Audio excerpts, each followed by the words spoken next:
श्री स्वामी समर्थ. असतील शिते तर जमतील भूते. निरोगी जीवन जगायचे असेल तर या दिशेला तोंड करून जेवण करावे, नाहीतर रोग पाठीशी लागतात आणि विनाकारण दवाखान्यांमध्ये पैसा खर्च होतो. त्यामुळे जेवण करताना जर तुम्ही या दिशेला तोंड करून जेवण केले तर तुम्हाला आरोग्याची प्राप्ती होते आणि निरोगी आयुष्य जगता येते. जेवताना केस आला तर आपण नेहमी केस बाजूला काढतो आणि खात असतो, परंतु वास्तुशास्त्रानुसार तसेच ज्योतिषशास्त्रामध्ये ताटामध्ये केस येणे मागचे कारण सांगितले आहे, ज्यामुळे आपल्याला येणाऱ्या परिस्थितीचे काही शुभ आणि अशुभ संकेत देत असतात. ते संकेत कोणते? जेवणात ताटात केस आला तर आपण काय करावे याबद्दल संपूर्ण माहिती आजच्या व्हिडिओमध्ये जाणून घेणार आहोत. त्याआधी तुम्ही जर चॅनलवर नवीन असाल तर चॅनलला सबस्क्राईब करा आणि या व्हिडिओला एक लाईक करून जास्तीत जास्त लोकांना शेअर करा. कमेंट बॉक्समध्ये श्री स्वामी समर्थ, जय श्री लक्ष्मी माता जरूर लिहा. आपण समाधानाचे 4 घास पोटात पडावेत यासाठी मेहनत करून अन्न ग्रहण करतो, पण कधीकधी आपण जेवायला बसलो की ताटात केस येतो. मग आपण तो केस काढून टाकतो, बाजूला करून जेवण करतो किंवा दुसऱ्या ताटात वाढून घेतो आणि नंतर जेवण करतो. आपण म्हणतो घरात केस विचारल्याने ताटात केस आला असेल, परंतु आपण जर लक्ष दिले तर नेहमी घरातील एकाच व्यक्तीच्या ताटामध्ये केस येतो, म्हणजेच हा संकेत असतो की ती व्यक्ती आजारी पडणार आहे, त्या व्यक्तीची तब्येत बिघडू शकते. काही वेळेस आपण जेवण करत असलो आणि आपल्या ताटाला चुकून कोणाचा पाय लागला तर ते जेवण दारिद्र्य आणणारे असते. असे जेवण कधीही करू नये. पाय लागलेले भोजन खाल्ल्यास आपल्याला दारिद्र्य येते. तसेच जर आपण जेवण करीत असलो आणि ताटाला कोणी ओलांडले तर भोजन कधीही पक्ष्यांना टाकावे. असे जेवण खाऊ नये, कारण असे जेवण खाल्ल्याने भोजन मानले जात नाही. यामुळे आपलं मनही अशुद्ध होतं. शास्त्रानुसार व्यक्तीने नेहमी पूर्व किंवा उत्तर दिशेला तोंड करून अन्न खावे. असे केल्याने व्यक्तीसाठी अन्न अधिक फायदेशीर होते. त्याचबरोबर दक्षिण दिशेला खाल्लेले अन्न भूताचे मानले जाते आणि पश्चिमेकडे खाल्लेले अन्न रोग वाढवते. जेवण करताना सुरुवातीचा घास पूर्व यांच्या नावाने बाजूला काढून ठेवावा. शेवटी तो घास परत ताटात ठेवून ताट बेसिनमध्ये ठेवू शकता. एकाच ठिकाणी बसून पोटभर जेवण करावे. जेवण करताना वारंवार उठबस केल्याने धनाचा नाश होतो. टाकून दिलेले अन्न पुन्हा खाऊ नये, यामुळे आयुष्य कमी होते. भुकेपेक्षा जास्त जेवू नये. कोणालाही उष्टे जेवण खाऊ घालू नये आणि कोणाचेही उष्टे जेवण घेऊ नये. खरकट्या तोंडाने कुठेही जाऊ नये. म्हणजेच काहीही खाल्ले तरी त्यानंतर थोडेसे पाणी अवश्य प्यावे. जेवण शांत आणि आनंद मनाने करावे. जेवणात काही कमतरता असल्यास नावे ठेवू नये.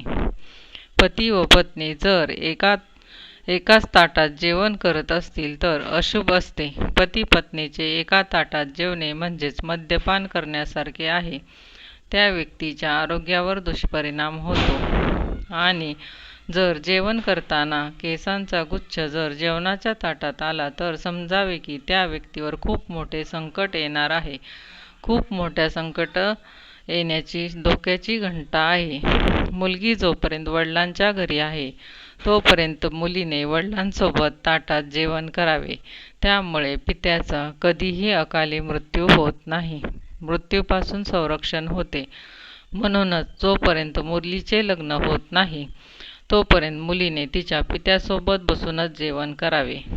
कधीही इतरांच्या वाटणीचे अन्न आपण स्वतः खाऊ नये. असे अन्न आपण स्वतः खाल्ल्यास आपल्याला दारिद्र्यता येते. जसे सुदामाने भगवान श्रीकृष्णाच्याही वाटणीचे चणे गुपचूपपणे खाऊन घेतले आणि त्याला घोर दारिद्र्याचा सामना करावा लागला.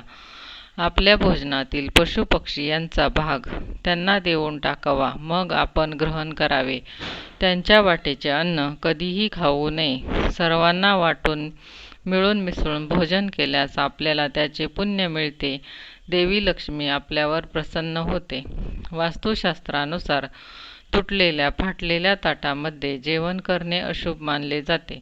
यामुळे आपणच आपल्या दुर्भाग्याला आमंत्रण देण्यासारखे होते. त्यामुळे आपल्या जीवनात दुःख, दारिद्र्य प्रवेश करते. एकादशीच्या दिवशी कधीही तामसिक अन्नाचे सेवन करू नये. उत्तर दिशेला मुख करून जेवण केल्यास सन्मान आणि पूर्व दिशेला मुख करून जेवल्यास प्रसिद्धी मिळते. शास्त्रानुसार एकादशीच्या दिवशी मांसाहार तसेच मद्यपान करू नये. सात्विक अन्नाचे जेवण करावे. जेवणाची नासाडी करणे आणि अन्नाचा दुरुपयोग करणे हे शास्त्रानुसार चुकीचे मानले जाते. म्हणून ताटात अन्न कधीही सोडू नये. उष्टे अन्न सोडल्याने घरामध्ये माता लक्ष्मी टिकत नाही. त्यामुळे तुम्हाला लागेल तेवढेच अन्न घ्या आणि तेवढेच खा. वाटेल तर हळूहळू थोडे थोडे घेऊन खाऊ शकता, परंतु ताटामध्ये उष्टे अन्न सोडू नका. किंवा काही लोक जेवण झाले की लगेच त्याच ताटामध्ये हात धुतात. असे करणे चुकीचे आहे. हा माता अन्नपूर्णेचा अपमान आहे. त्यामुळे अन्नपूर्णा माता नाराज होते. आपले जेवण झाले तरीही इतर सर्वजण उठल्याशिवाय आपण ताटावरून उठू नये. असे केल्याने तर आपले पितर नाराज होतात. आपल्याला पितृदोष लागतो. जेवण झाले की ताटात हात धुणे ही शास्त्रानुसार निषिद्ध मानले जाते. आपल्या योनीतील जीवांचे रक्षण होत नाही. म्हणून जेवण झाले की त्यात थोडे पाणी टाकून ठेवावे. हात दुसरीकडे धुवावा. ताटात हात धुण्याने अन्नाचा अपमान करण्यासारखे आहे. म्हणून ही चूक करू नये. जेवणाला सुरुवात करण्यापूर्वी ओम शांती शांती या मंत्राचा जप करावा. या मंत्राचा जप केला सर्व देवतांचा आशीर्वाद आपल्याला मिळतो. हे सर्वजण खूप प्रसन्न होतात. सर्व देवी देवतांची आज्ञा घेऊन मग जेवण करण्यास सुरुवात करावी. आपल्याला मंत्र येत नसेल तर जेवणाला सुरुवात करण्यापूर्वी भगवंताचे ध्यान करावे. सांगावे की हे भगवंता आहे, तुझ्या कृपेमुळे आज पोटभर जेवण मिळत आहे. सुरुवात करावी. यामुळे भगवंताची कृपा आपल्यावर राहते. आपल्याला सुखसमृद्धी प्राप्त होते आणि आपल्यासमोर वाढलेल्या ताटाचा सदैव आदर करावा. आपल्याला सुखसमृद्धी प्राप्त होऊन अन्नधान्यात बरकत येते. जेवण करण्याला बसण्यापूर्वी सर्वात आधी भगवंताला नैवेद्य दाखवावा. म्हणजेच ते अन्न न राहता प्रसाद बनतो आणि प्रसाद ग्रहण केल्याने आपल्याला कधीच कोणत्या गोष्टीची कमतरता भासत नाही. भगवंताचा न चुकता दररोज नैवेद्य दाखवल्यास आपल्या घरात अन्नधान्याची बरकत होते. घरात कधीही अन्नधान्याची कमतरता जाणवत नाही. बिछाण्यावर बसून कधीही जेवण करू नये. यामुळे व्यक्तीला कितीतरी रोगांचा सामना करावा लागतो. असं म्हणतात की बिछाण्यावर बसून जेवण करण्याची वेळ येते. नेहमी जमिनीवर आसन टाकून त्यावर बसून जेवण करावे. जेवण करताना कधीही चप्पल घालू नये. जेवण करताना कधीही कोणाला उठवू नये. जीवनात दुर्भाग्य येते. जेवण करताना घरातील कर्ता पुरुष अथवा कर्ती स्त्री जेवण करत असताना इतर चिंताजनक विषयावर चर्चा करून त्यांना नाराज करू नये. सुरुवातीला त्यांना शांत चित्ताने जेवण करून द्यावे. त्यानंतर अशा गोष्टींवर बोलावे. जेवण करताना त्यांना अपव्यय आणू नये.